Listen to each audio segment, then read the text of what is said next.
Welcome to Tonkocast number 30. Today's guests are Bradley Slabe and Andrew Goldsmith. They're the directors of this amazingly sweet short, Lost&Found. Lost&Found is this a really well done stop motion animated short.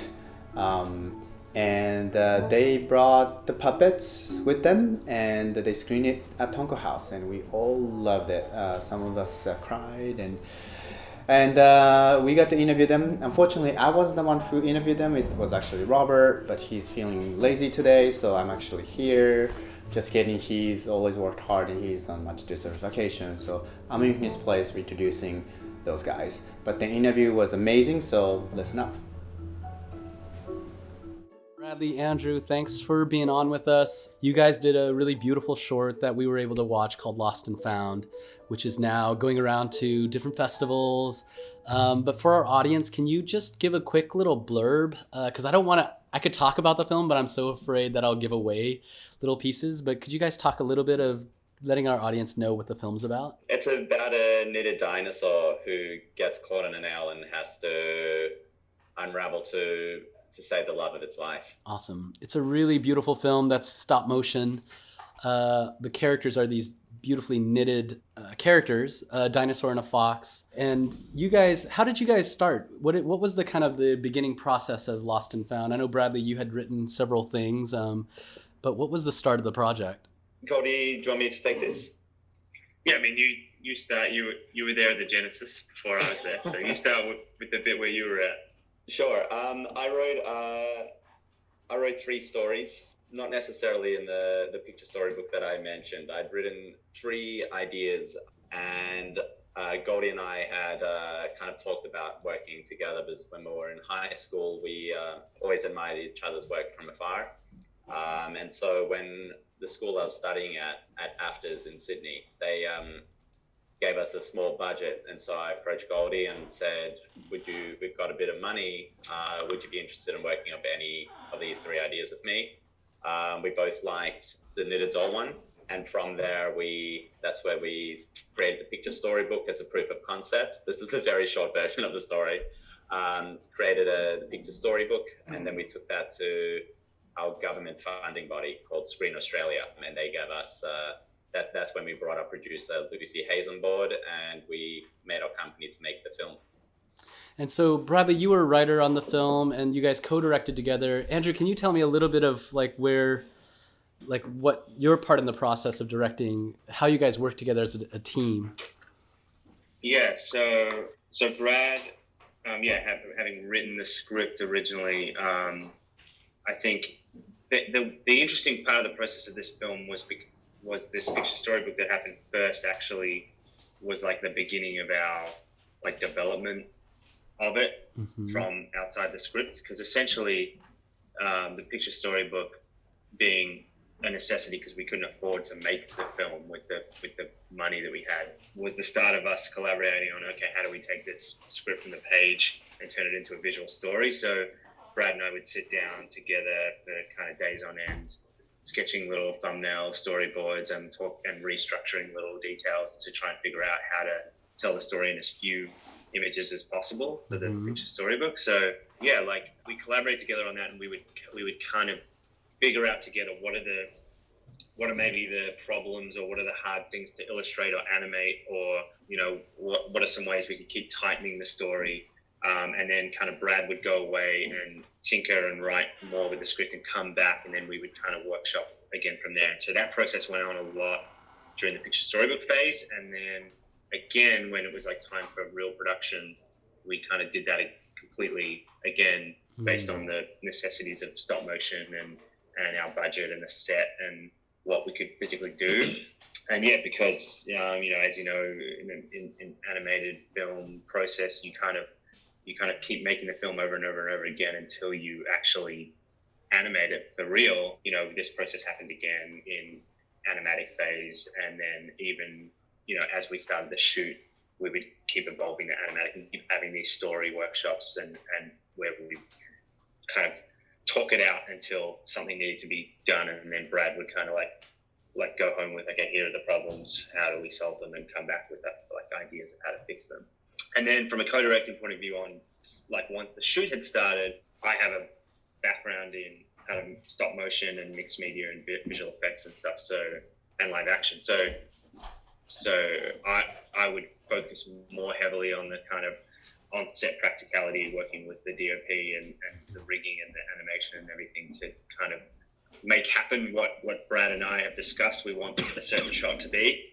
And Brad's focus would more be on like how the performance of the character is gonna work in a certain shot, like to fit within the story, and also be doing this thing where we're like constantly developing the animatic while we're shooting. So we would collaborate on all those things, but then we would kind of focus on, Brad would like hone in on story and performance, and I would hone in on kind of animation and technical stuff, which was kind of a nice thing to have two people to like, especially when you got a small budget and a small amount of resources, to be able to like split those tasks a little bit.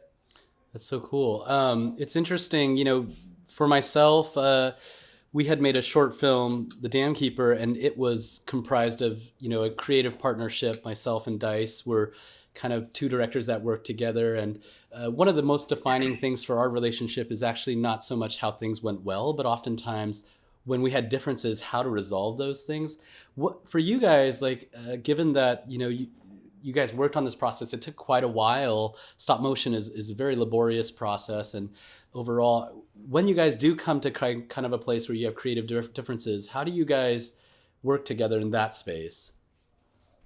I think we probably have similar defining feature to you when you mentioned that. Like a lot of the co-directing process was discussions and debates, and we both have our own vision of what the film is going to be, and that's not necessarily too far misaligned. Yeah. But like how to get there you might have a different kind of opinion on what works best for that. And so because Brad and I have like slightly different sensibilities, we would often kind of disagree on the best way forward. But what that meant was like you were really sure of what you wanted.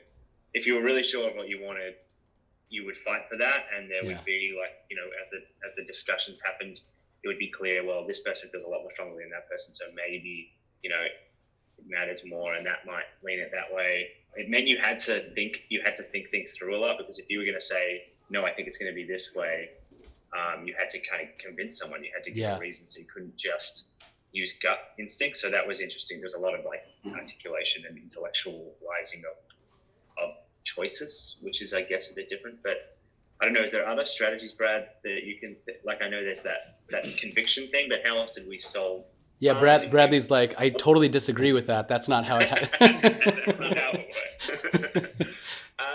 Well, I was just thinking there were times where we would both have justifications for why we saw a certain thing. And then when that started to happen, there were certain moments where we found this happy medium, where there was this kind of solution in the middle that wasn't anything that either of us had thought of, but was kind of the sum of parts, which was terrific. And then there were times where we were at a stalemate. We both were so passionate about having it go a certain way that we'd bring in a mediator, which is great because our producer, Lucy, she has a strong story instinct as well. And she would be able to come in and say, she wouldn't press like her creative charge, but she would say, it feels more natural to kind of lean this way because A, B. But we try to kind of find a decision within ourselves so there weren't too many cooks in the kitchen before bringing in other creative collaborations.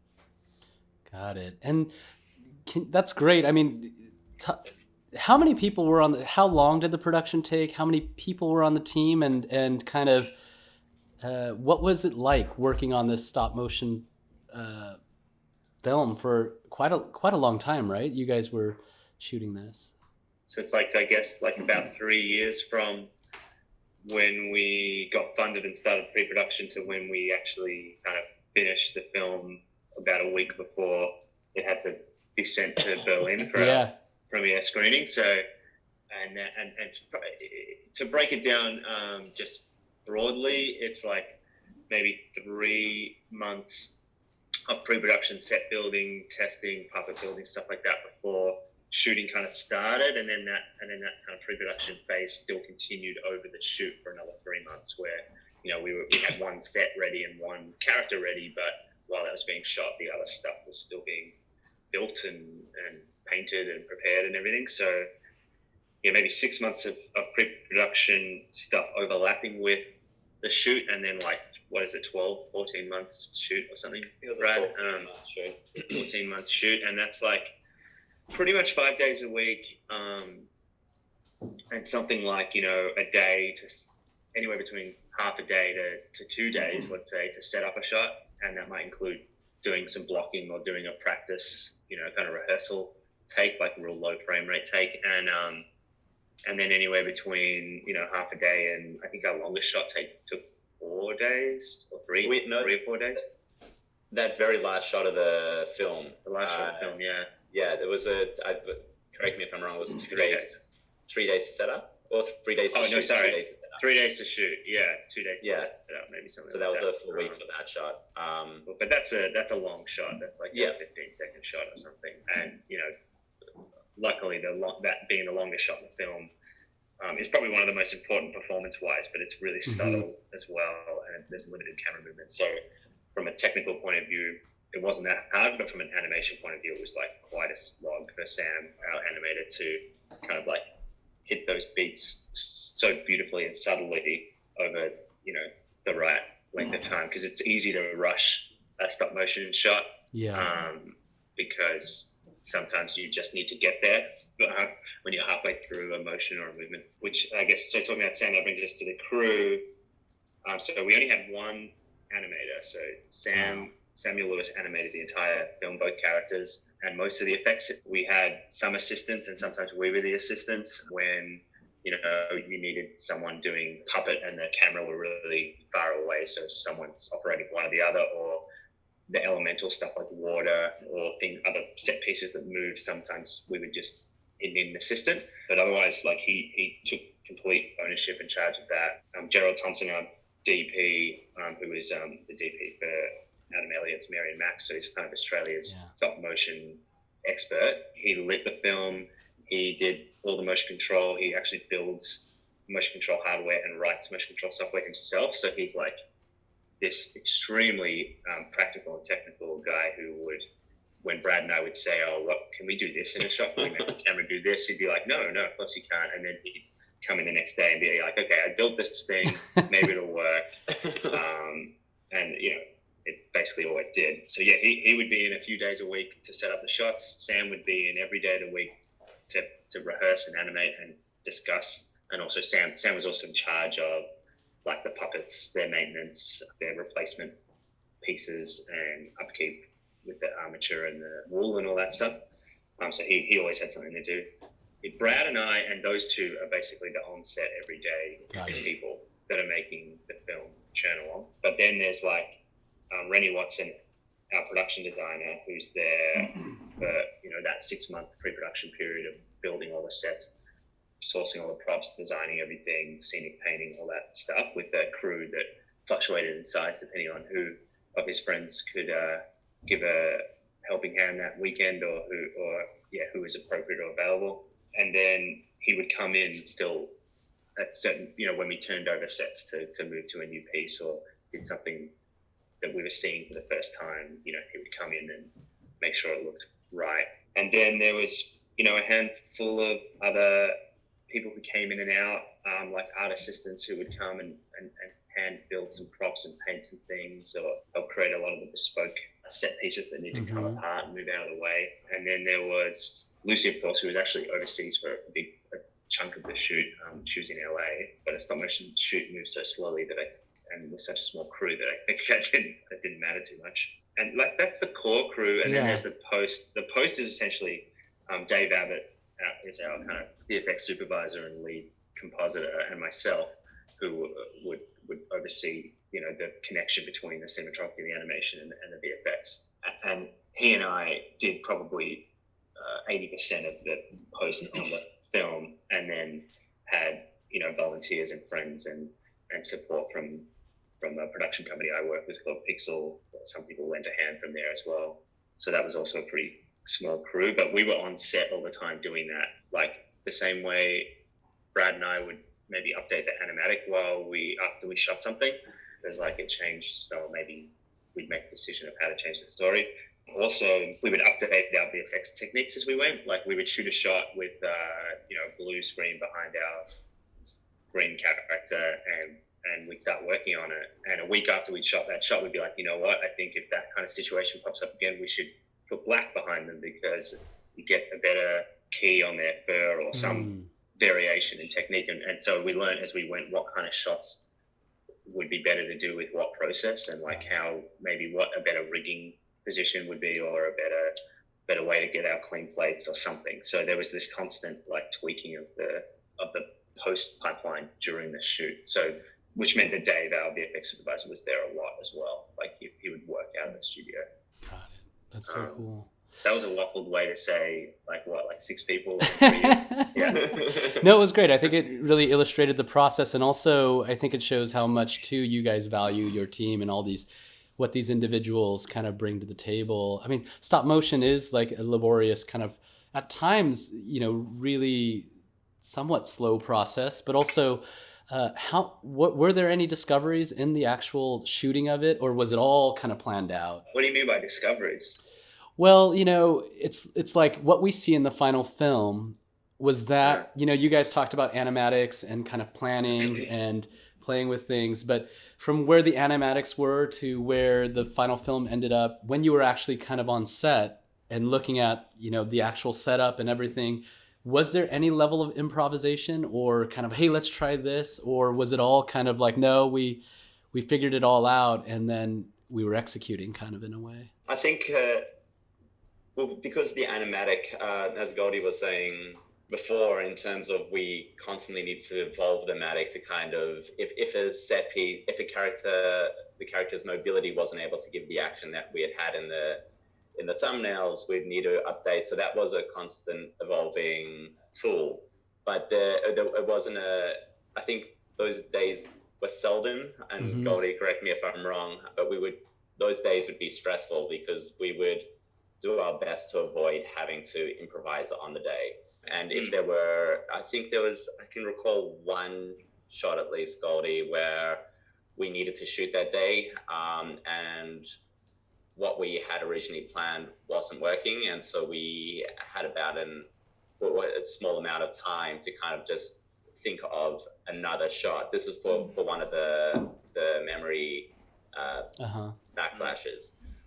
We need to kind of improvise something like that would be simple and achievable to animate that, or to set up so our animator could come in the next day and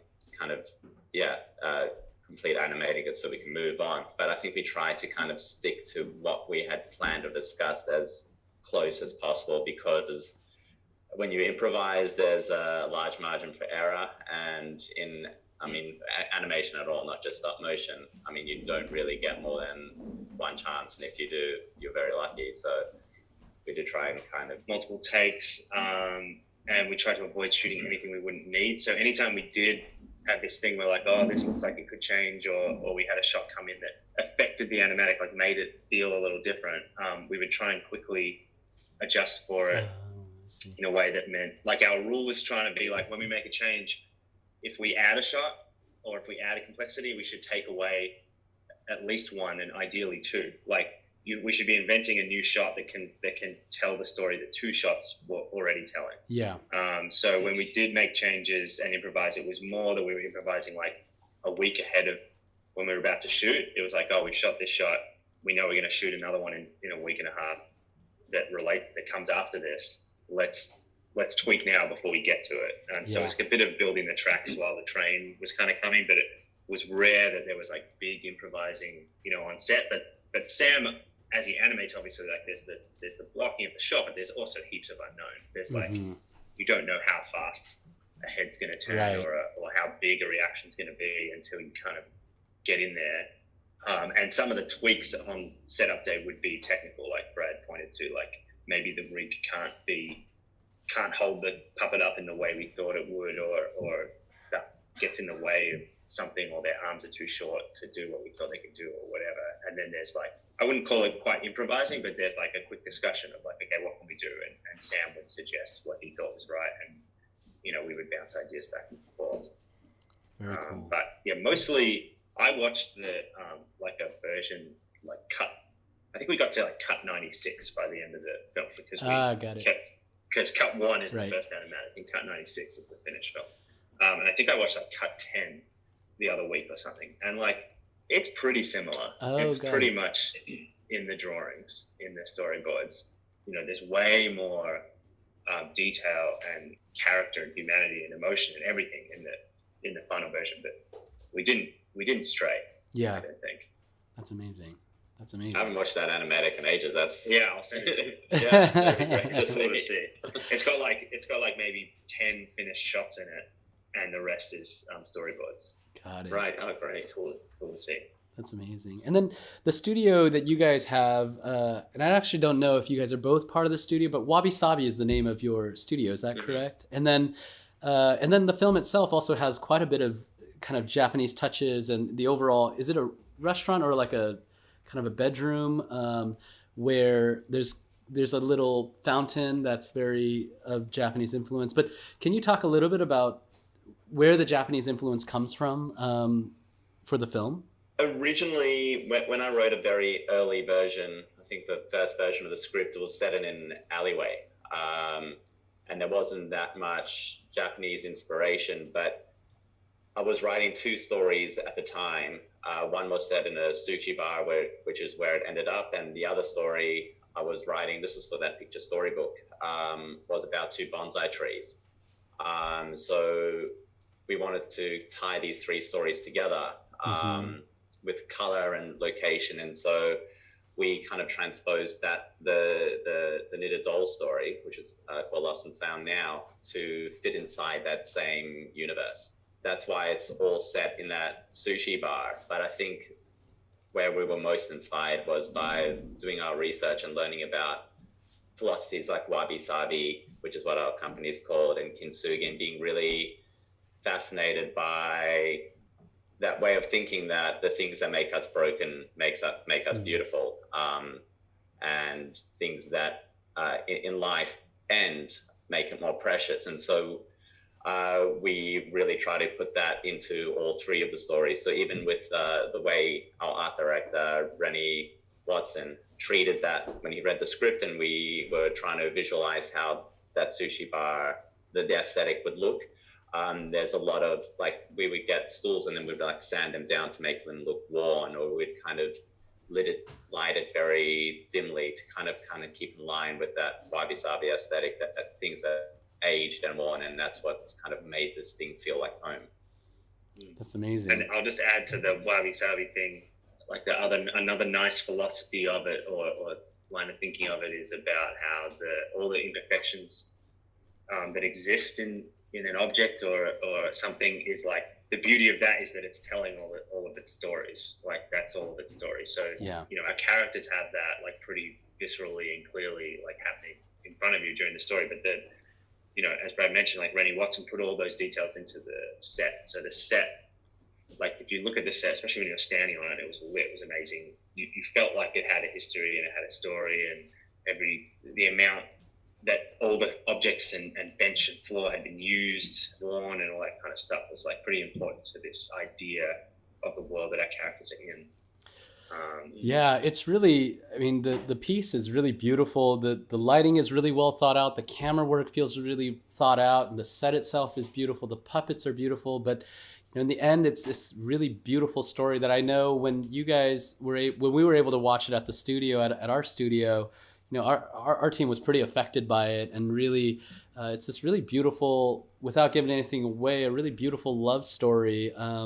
And I'm just curious too, at Tonko House, at our studio, we talk a lot about, a lot of our stories come from a personal place, really digging deep into who we are as people, and then being able to project that through our stories. But I'm curious, for you guys as directors who had to spend quite a bit of time on this, what is your connection to this story and kind of the story that's being told, and these characters in a way, in a personal way? How do you guys each individually kind of connect to the story?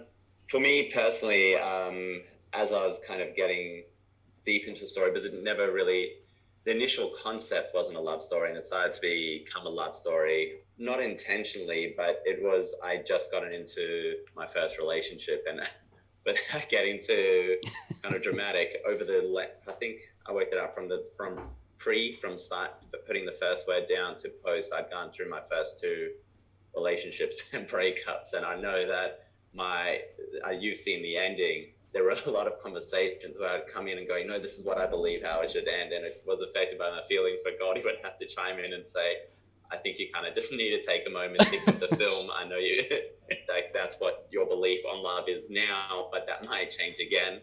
So for me, it was very much a romantic story that's where how I connected to it personally. But I know, God, I'll let you speak about this, but you had just gotten your puppy.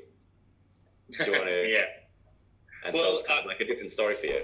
Yeah. Well, for me, kind of like, it was already a beautiful story and script when Brad brought it to me, but like as we went through the film, parts of it started to grab me and change. Maybe the film almost changed the way I thought a little bit, and then which maybe probably cycled back into the film while we're working on it. But when Brad alludes to my puppy, the first thing was that all of a sudden the character of the dinosaur to me, like, in my head, just became like a dog. Like, he's like this kind of silly, fumbling, like hopelessly loyal creature that like just would do anything, like doesn't have a mean bone in his body, and would do anything for the one he loves.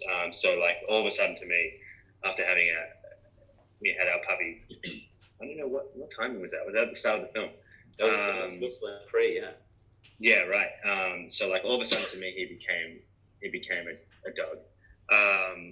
But as we delved more into the kind of story of sacrifice and like giving all of yourself to someone else or to a relationship to like make it stronger, or like the fact that you had to do that without thinking, like that's to completely engage yourself and open yourself up. Mm-hmm. Like I actually kind of like found that affected me and made me think, oh, like this is like actually an important thing to really be open and give your all to all your relationships. So yeah, I think like as I learned that as the film went, that message became more important to me as we were making the film. Oh, that's so cool. Yeah, it's that instinctual. You definitely get that in the film, is that kind of instinctual and in a way seemingly unconditional love is what's propelling this character towards the other character, and it's just really powerful. It's so tricky because our audience hasn't seen it, but that's why I want our audience to go see it. But it's really a beautiful moment, and kind of a really overall, there's kind of what I really get in the end is it's a philosophical kind of question in the end about how it all ends up and how these two characters love each other and what it all means in the end is kind of left for, there's kind of a bit of a cliffhanger in the end as to, wait, so does this all work out in the end?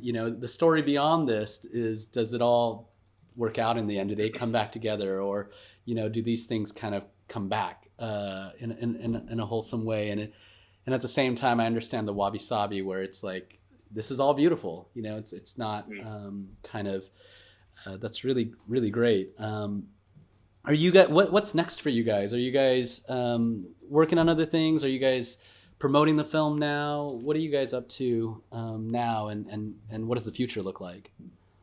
I'm developing sorry if I just cut you off.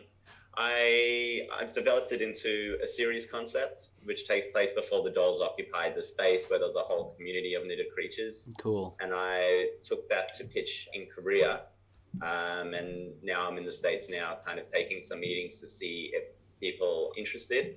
But then I'm also working on a couple of other series ideas and a feature concept. So I'm trying to just kind of keep all the plates spinning at the same time. So I'm not sure what's going to kind of land for me next, but that's where I am, and I'm trying to keep all opportunities kind of lit at the moment. Very cool. Those other things you're developing are a 2D TV series, is that right? Yeah, there's they're two. I mean, yeah. So I cater for different audiences, but yeah, there were two 2D animations, and then the feature which I think would be more CG animation.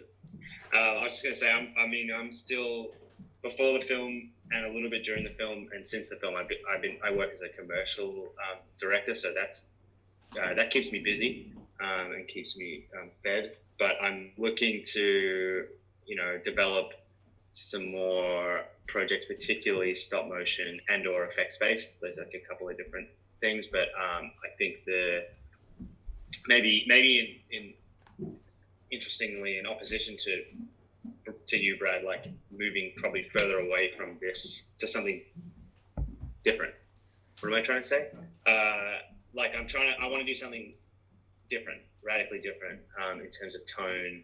I just want to I have this kind of itch to constantly be doing something completely different to the last thing, even though I'm obsessed with some of the same techniques. So like one of the stop motion ideas I have is like pretty dark and serious compared to our film. Live action stuff I've been pursuing is probably within the realm of like sci-fi, which is, a big passion for me as well. So, but yeah, essentially working as a commercial director and trying to use a bit of the momentum of this film to start up another project, even if it's radically different. Very cool. How that all sounds super exciting. It's kind of like really the film is so wonderful that I really feel like I am excited for what you guys end up doing, whether together or even separate. How has the reaction been to Lost and Found? Has there been any surprises in kind of that, like how people have reacted, or has it affected you in any specific way? There've definitely been surprises. I mean, I had a very clear idea of how I felt when I wrote the script and read the script, and then we're making it, and we had all these discussions. As soon as it goes out into the festivals and it now belongs to the audience, there were really surprising moments where the audience would be quiet, or where the audience would laugh. Where, say, there was a moment that I found quite kind of solemn, and the audience would kind of find humor in that, or vice versa. So I think there were quite a lot of delightful surprises there that people had kind of taken their own meaning on the film. But I mean, the way I think for both of us is we're taking that people are really engaging, and it means like we're connecting with an audience, which is, I mean, why we're all in this, which is great as storytellers, that we can kind of appeal to some kind of thing that's, we haven't met these people and they're finding a personal connection to what we've written. And so that was quite special. I think it's a testament to Sam and his character design and animation that people people that haven't even seen the film, and they're in love with the characters already, just from like Instagram and posters and stuff like that, which is awesome that people can be so excited, by even just the characters. I think it's I find it an interesting thing from a like human psychological perspective, like on what we find appealing and adorable and all that kind of stuff. Like it's pretty cool.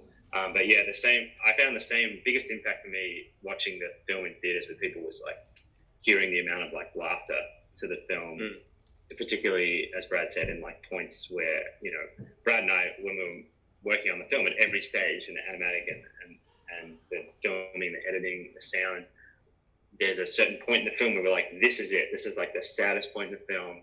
This is the bit where everyone, like, this is the bit it makes us cry. It's going to make everyone cry. Like, let's keep pushing.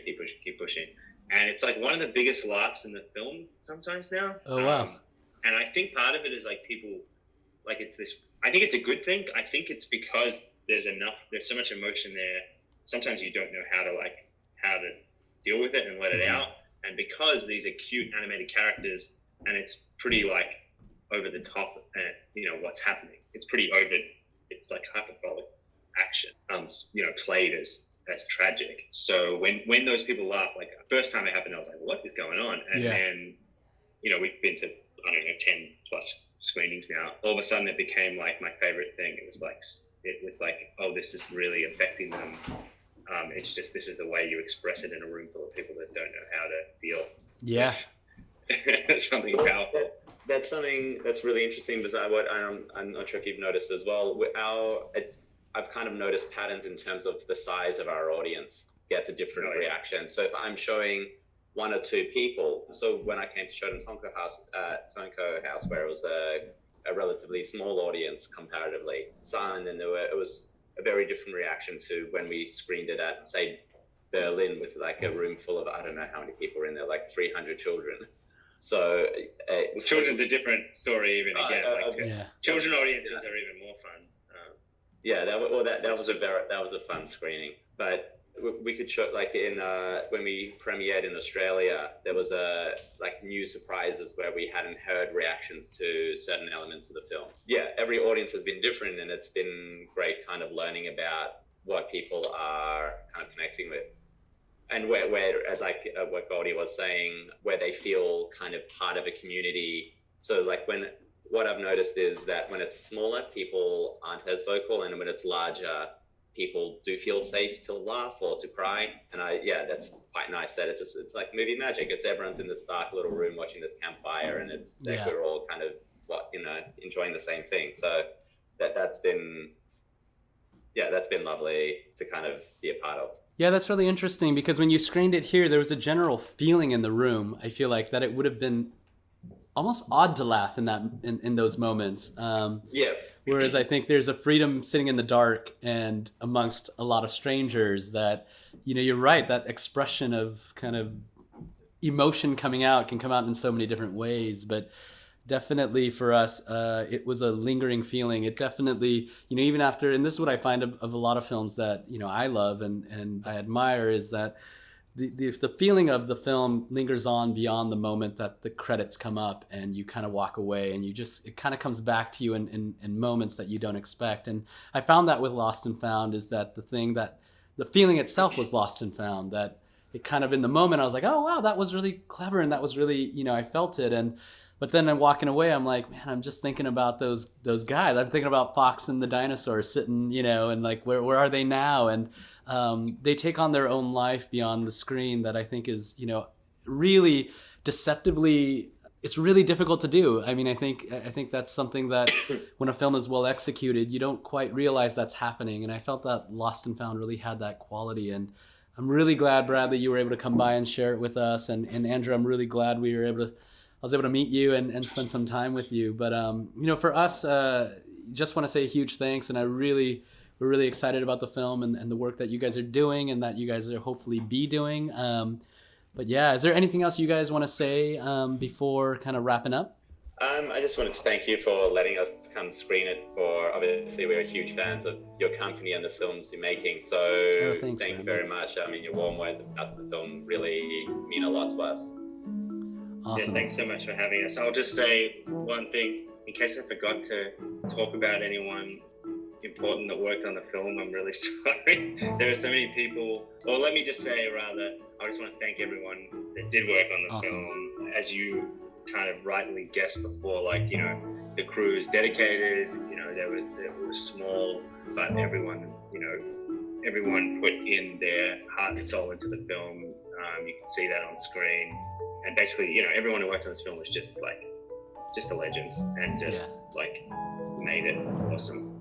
And we're super lucky that so many people were willing to give up their time and effort to make it awesome. Awesome. Well, thanks you guys so much, and thanks for spending time with us on our Tonkocast. And you had the best of luck. And for our audience, I hope if Lost and Found is playing near you, or you get to check out the trailer online, it's really, really a beautiful film. Thanks, guys. Thanks, Robert.